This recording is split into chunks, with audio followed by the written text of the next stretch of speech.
Bienvenue à Coram Deo. Ta famille, ta maison, ton église. Tout comme Jésus nous l'a appris, nous voulons vivre une vie d'amour, de solidarité, de compassion. Notre but, faire que Christ soit au centre de chaque famille. Et si tout ça commençait dans ta famille? Bienvenue à Coram Deo.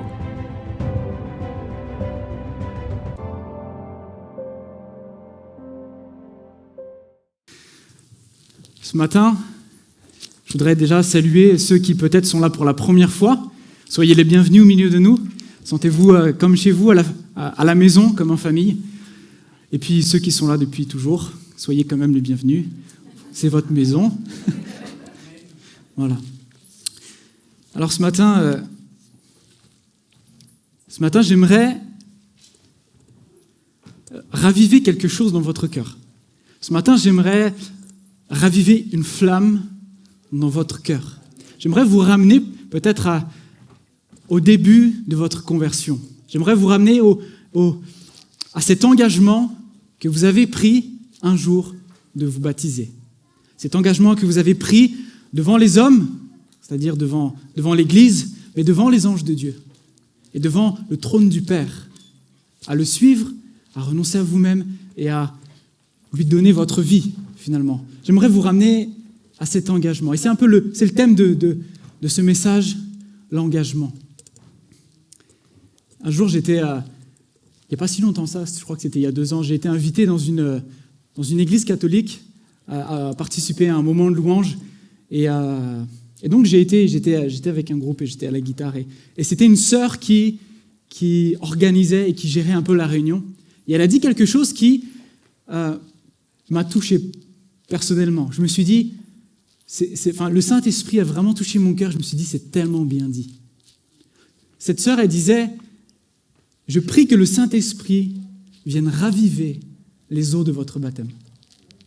Je me suis dit, j'ai jamais entendu quelque chose comme ça. Je me suis dit, waouh, que le Saint-Esprit finalement vienne et ravive les eaux de notre baptême. Et ce matin, c'est un peu mon désir, c'est que le Saint-Esprit puisse venir raviver cet engagement que vous avez pris, que vous puissiez laisser le Saint-Esprit vous ramener et vous mettre face à l'engagement que vous avez pris de le suivre un jour. Peut-être pour certains, il y a plusieurs années. Peut-être pour certains, c'est tout récent. Ou peut-être encore, c'est en devenir. Mais si nous sommes ici, c'est qu'un jour, nous avons pris cet engagement de suivre Jésus-Christ. Alors ce matin, où en es-tu par rapport à ça? Où en es-tu par rapport à ton engagement que tu as pris de te faire baptiser et de suivre Christ? Vous serez peut-être d'accord avec moi pour dire qu'aujourd'hui, dans notre société, on est dans une société où plus personne ne s'engage à rien. On est d'accord?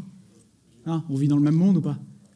Toutes les offres qu'on nous fait, tous les services qu'on nous propose, ce sont des choses qui sont dites sans engagement. Surtout Bouygues. Ouais. Non, mais c'est vrai, les offres téléphoniques, souscrivez à 1 an de sport sans engagement. Enfin non, du coup pas 1 an de sport. Souscrivez à cette salle de sport sans engagement. On ne veut plus s'engager, on ne veut plus être pris. Et notre société, aujourd'hui, nous force un petit peu les mentalités à ne plus s'engager. Et les gens ne veulent plus s'engager. Les gens ne veulent plus s'engager, pourquoi? Peut-être parce qu'ils ont peur d'être liés, d'être emprisonnés quelque part, et de ne plus pouvoir en sortir. Peut-être que les gens aussi ont peur de rater une meilleure occasion. C'est vrai ou pas?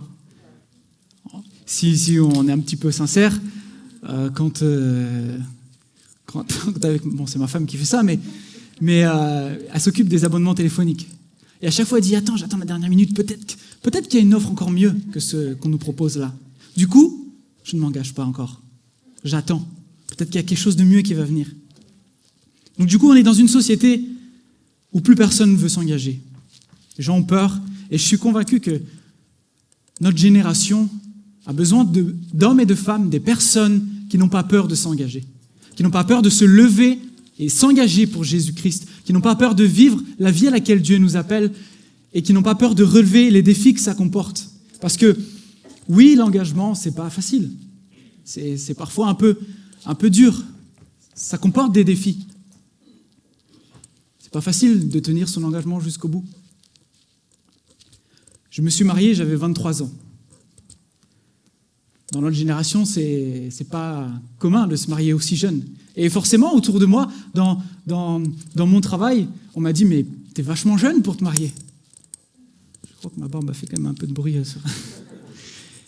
T'es jeune pour te marier. Est-ce que t'es vraiment sûr de ce que tu veux ? Et forcément, ça fait bizarre pour des personnes qui sont peut-être plus âgées de voir qu'un jeune s'engage avec quelqu'un jusqu'au mariage. Parce que c'est ça. Et on vous a tous dit, ceux qui se sont mariés probablement, ça y est mon gars, t'es en prisonnier, ça y est mademoiselle, t'es enchaîné maintenant. Moi j'ai un collègue, c'est un Indien, et quand je me suis marié, je suis revenu au travail, il m'a dit, ça y est, comme on dit chez nous en Inde, on a une expression qui dit, on t'a mis dans une bouteille et on a fermé le bouchon. C'est trop tard, t'es emprisonné maintenant. Et c'est vrai. Et frères et sœurs, malheureusement, j'ai déjà entendu des chrétiens dire, mais 23 ans c'est trop jeune pour se marier. À 23 ans, tu ne peux pas savoir ce que tu veux vraiment. Tu ne peux pas être sûr de tenir ferme jusqu'au bout. Et moi, je suis triste. Moi, je suis triste d'entendre que parfois, des chrétiens même ont peur de l'engagement. Et si plus personne n'ose s'engager, comment le monde aura-t-il les repères ? Aujourd'hui, entre 1950 et 2020, le taux de mariage a diminué de 25%. On est passé de à peu près 300 000 mariages en 1952, et en 2020, on est passé à entre 210 et 214 000 mariages. Ça a baissé de 25%, à peu près. Mais si personne dans l'Église ose relever les défis que comporte l'engagement, non seulement avec quelqu'un, comment sauront-ils qu'il est possible de se marier avec quelqu'un, d'avoir une relation avec quelqu'un et de tenir ferme jusqu'au bout ? Quels repères auront-ils si nous ne sommes pas les repères d'un engagement ? Dieu nous appelle à nous engager, à le suivre. Et finalement, l'engagement, c'est simplement répondre à l'appel de Christ qui dit « Suis-moi ».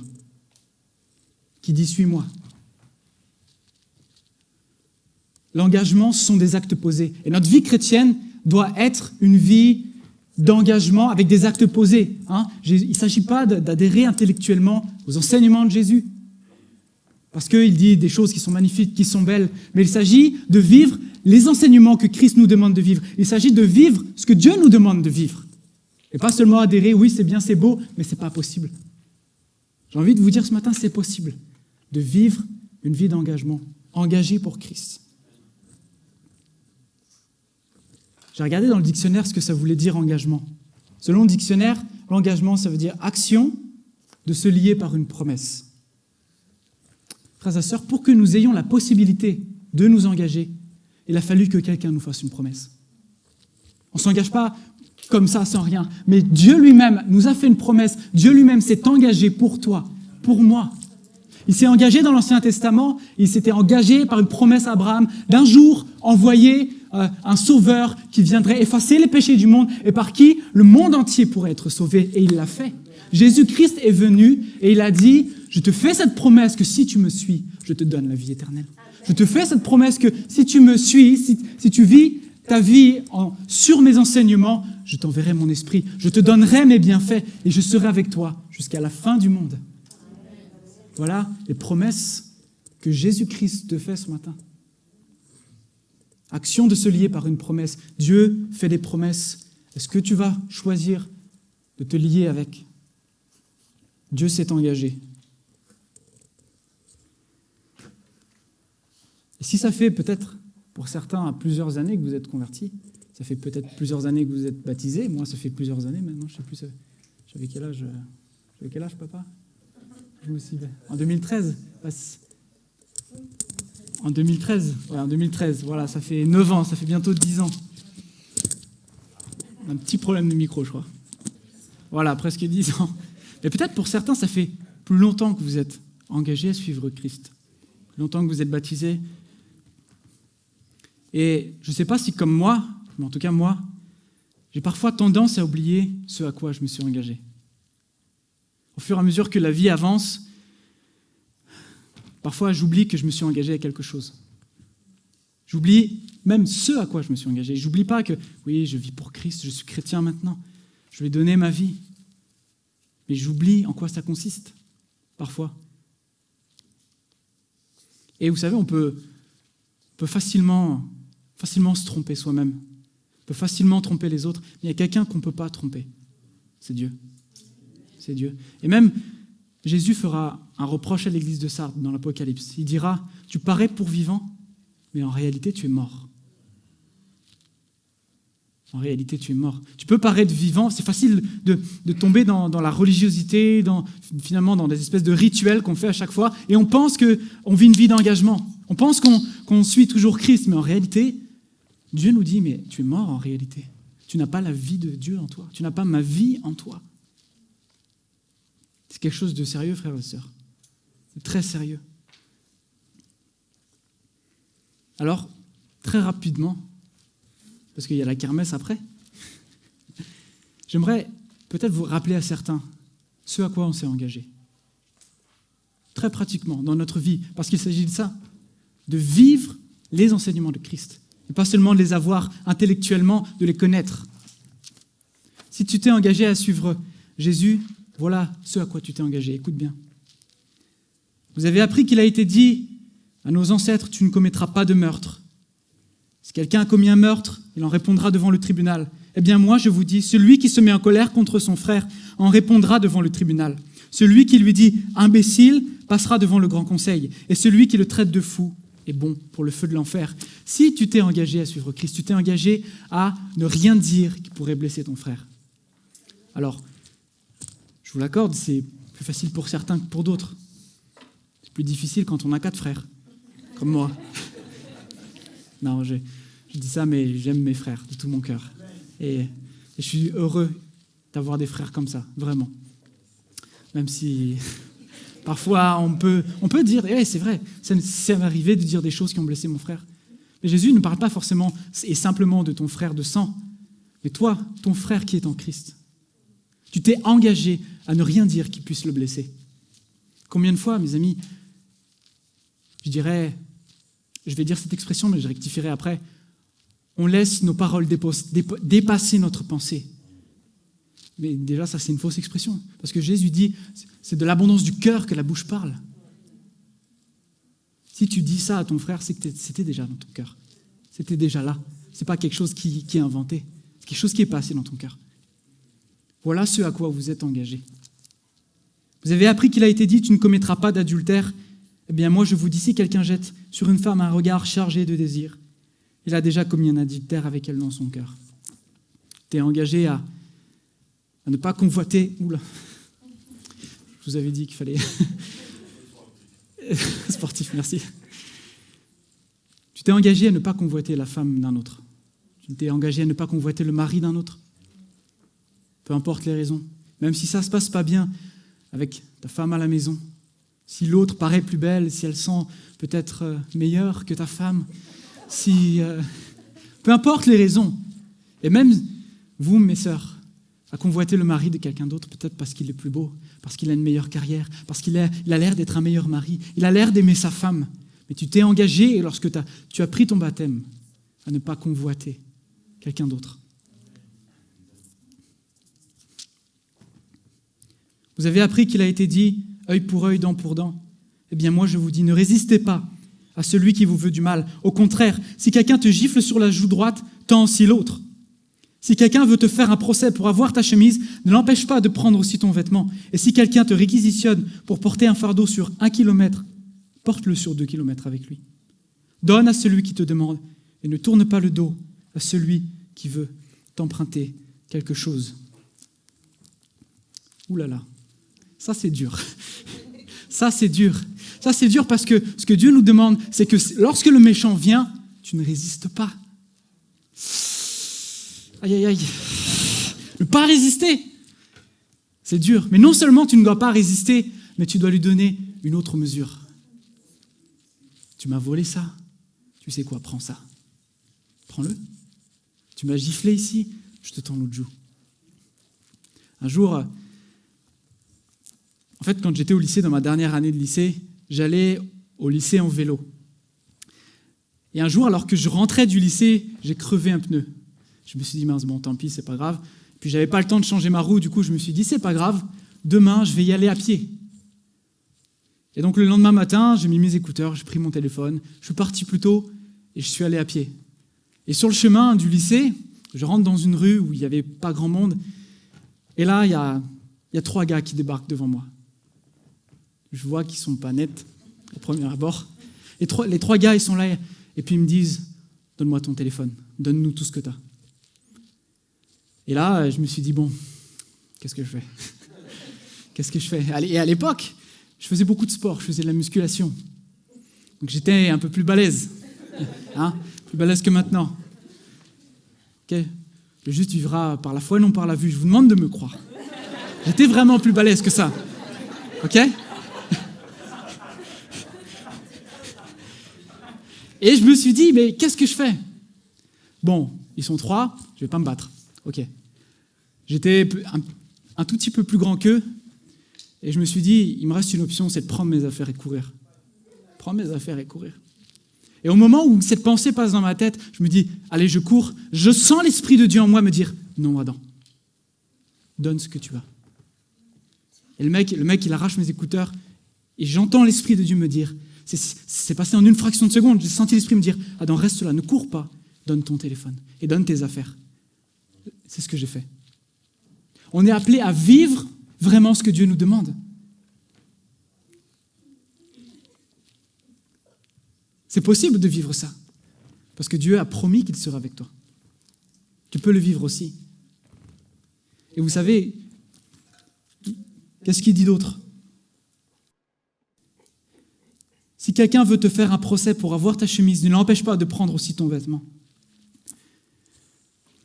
Moi, sincèrement, je suis attristé quand j'entends des chrétiens dire « Oh, tu ne sais pas ce qu'il m'a fait, c'est tellement injuste, je suis prêt à lui rendre l'appareil ou je ne vais pas me laisser faire. » Frères et sœurs, on n'a pas compris.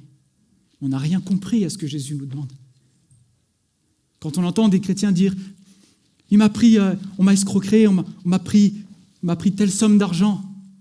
Il faut que je fasse quelque chose, il faut que je réagisse, il ne faut pas que je me laisse faire. » Jésus dit « Laisse-toi faire. Laisse-toi faire.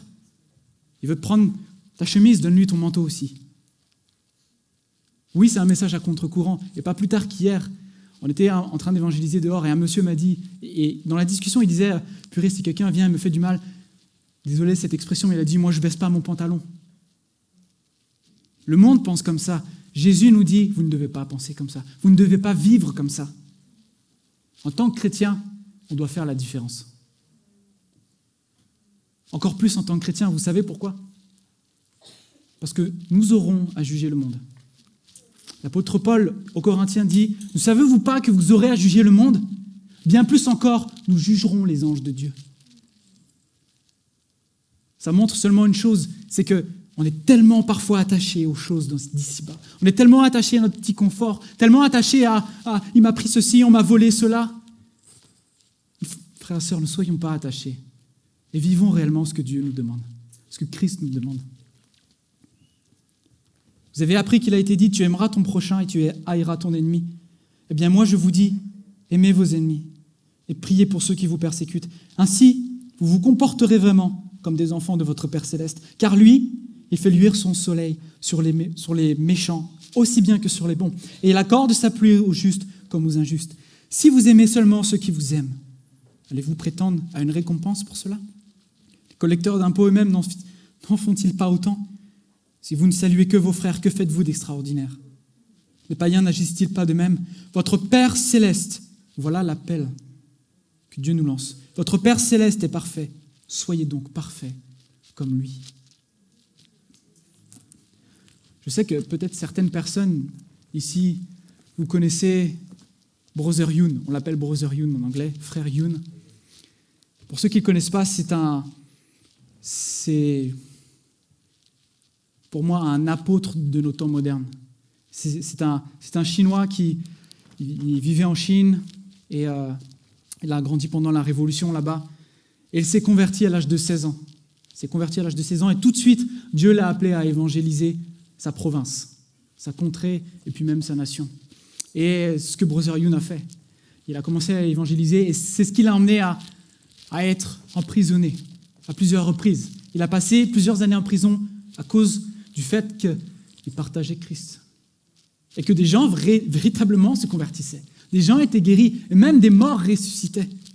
Et il est même dit dans son livre, dans l'un de ses témoignages, à un moment donné dans l'église chinoise, il s'est passé 3 semaines sans aucune résurrection. Les chrétiens de Chine pensaient qu'il y avait un problème. Plus personne ne ressuscite. On ne vit plus les Écritures. Eux, ils pensaient qu'il y avait un problème. Pour vous dire un peu ce qu'ils vivaient. Et Brother Yun se retrouve en prison et un jour, il est en prison et il est mis dans une cellule là où on met les condamnés à mort. Si tu passes dans cette cellule, ils appellent ça le couloir de la mort. C'est ta prochaine destination, c'est la peine de mort. Donc il a été mis là avec 12 personnes. Il y avait 12 personnes qui étaient là et vous imaginez que si c'est des hommes qui sont condamnés à mort, c'est pas des tendres, c'est pas des petits moutons, c'est pas des petites brebis, les mecs. Puis ils sont 12 et puis c'est insalubre. Puis il n'y a rien pour se doucher, il n'y a rien pour dormir, si ce n'est le sol. Alors ces hommes ont commencé à persécuter ce frère, Brother Yun, et il va vivre des persécutions psychologiques, morales et physiques comme jamais aucun d'entre nous jusqu'à maintenant a eu l'occasion de vivre. Aucun d'entre nous. Brother Yun, même dans ce moment-là, il a dit, je dois vivre ce que Christ me demande. Je me suis engagé à le servir, même si c'est aller jusqu'en prison. Même si c'est mourir là tout de suite, je me suis engagé. Et Brother Yun va commencer à témoigner de Christ. Et il dit dans son livre un jour, il y a la ration de nourriture qui vient, il y a une seule ration de nourriture par jour, et il dit, premièrement, c'était infect. Sincèrement, on mangeait sans faim de toute façon, et c'était une portion pour enfants. Et puis Dieu lui dit, donne ta nourriture à celui qui est à côté de toi. Puis au début, il dit, Seigneur, quand même, on mange une fois par jour, une portion ridicule, et tu veux que je donne ça à l'autre, mais je dis, mais je vais mourir de faim. Brother Yun, donne ta portion à celui qui est à côté de toi. Et c'est ce qu'il a fait. Il a donné sa portion à un des 12 qui était là. Et cet homme-là a été touché. Cet homme-là a dit, il y a quelque chose en lui qui est différent de tous les autres. Cet homme-là s'est converti. Il a donné sa vie à Jésus. Non seulement cet homme-là, mais les 12 de cette cellule qui avaient vu ce que Brother Yun avait fait et qui ont reconnu cet homme n'a rien fait de mal. Ils ont arrêté de le torturer et ils sont venus à Christ. Il a dit, je me suis retrouvé comme les actes des apôtres. Ils étaient 12, les 12 alignés devant moi. Ils étaient à genoux devant moi. Je dis, ok. Il a dit, je leur ai imposé les mains, j'ai prié pour eux. Et ils ont reçu le salut juste avant la mort. Mais ça, c'est possible seulement si on vit ce que Christ nous demande de vivre. Votre Père céleste est parfait, soyez donc parfaits comme lui. Alors, comme il a été dit dans la parole ce matin, la dernière parole, peut-être que tu t'es égaré du chemin, tu es sur l'autoroute et tu dis, mais tu tombes et tu dis, Seigneur, où es-tu? Et Dieu te dit, tu t'es trompé de chemin, reviens. Ce n'est pas sur ce chemin-là que je suis, c'est sur un autre chemin. Reviens sur ce chemin étroit qui mène à la vie, parce que là où tu es, tu vas à la mort. Reviens sur ce chemin de la vie. Reconsidère l'engagement que tu as pris à suivre Christ, à faire la différence et à vivre ce qu'il nous demande. Alors, ce matin, je vais pas aller plus loin que ça. Je vais simplement faire un appel. Et puis peut-être qu'on peut se lever tous ensemble et reconsidérer l'engagement qu'on a pris.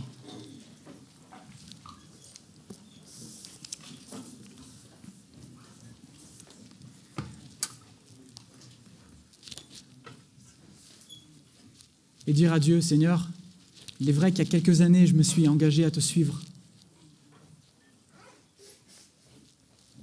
Je me suis engagé à faire la différence dans ce monde. Je me suis engagé à renoncer à moi-même, à porter ma croix et à te suivre. Seigneur, ce matin, je réitère mon engagement. Père, je veux te prier, Seigneur, maintenant pour mes frères et sœurs. Saint-Esprit, je te prie afin que tu puisses raviver les eaux du baptême, les ramener peut-être, Saint-Esprit, à cet engagement qu'ils ont pris de te suivre. Et qu'ils puissent faire cet acte de réengagement. Et qu'ils puissent vivre ta vie, Seigneur. Seigneur, merci pour chacun d'entre eux. Je crois que tu n'es pas celui qui condamne, mais tu nous rappelles à lui. Tu nous rappelles à toi avec douceur et amour ce matin, à nous réengager pour toi, à se lever pour toi, Seigneur, et à relever les défis, Seigneur, de persévérer jusqu'au bout afin d'être sauvés. Seigneur Jésus, ensemble nous nous réengageons, Seigneur, à te suivre, à te dévouer notre vie, Seigneur. Parce que sans ça, Seigneur, nous passons à côté de la véritable vie. Alors Seigneur, conduis mes frères et sœurs à aller plus loin dans cet engagement avec toi. Merci Seigneur. Peut-être que quelques-uns, librement, élevez votre voix et priez.